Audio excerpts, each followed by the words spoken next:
People make time for everything and everyone else in their life, but they never make time for themselves. If you go up to someone who you know and say, like, would you like to catch up for coffee? Let's do coffee. They're like, oh, I can't this week, but I can next week. How about Thursday, 7 p.m.? Perfect. I'll see you at this place. When was the last time someone is willing to take time out of their life to spend time with themselves? So if I wanted to get to know you, and we've had one dinner, and we had a great conversation, we're spending time here. If I wanted to get to know you, I would have to spend time with you. We'd have to meet up for coffee, a glass of wine. If I really want to get to know you, maybe we meet up once a week. Every Friday night, we go out for a glass of wine, we chat for a couple of hours. After a year, I'd get to know you really well, you get to know me really well. But it requires me spending time with you.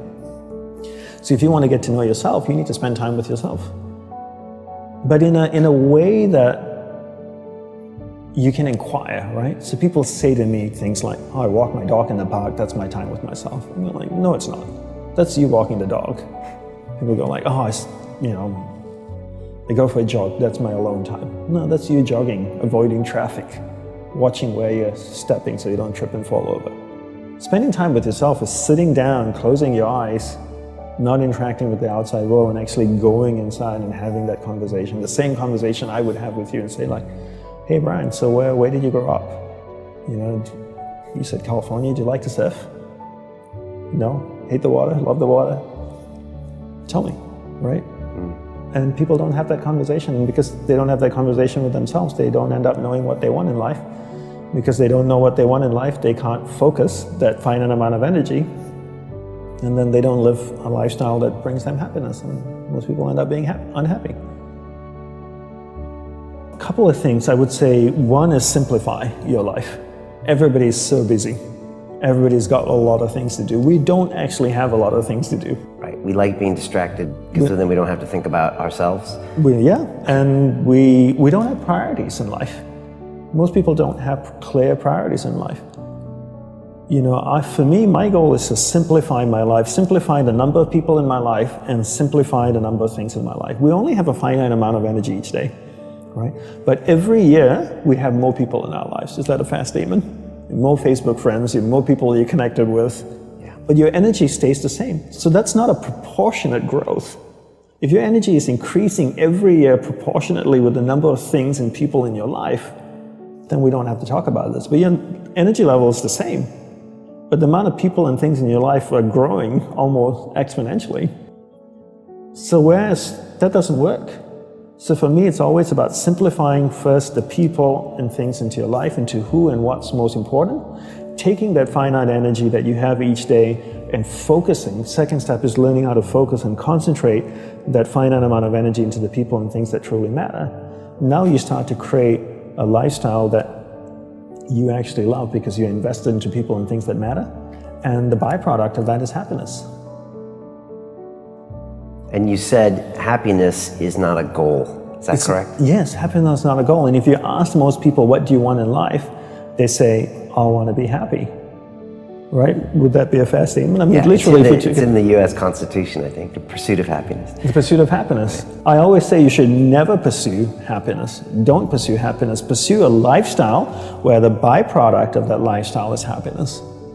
So happiness comes as a byproduct. I spend time with the people that I love. What is my byproduct? I'm happy. I spend time with people I don't like.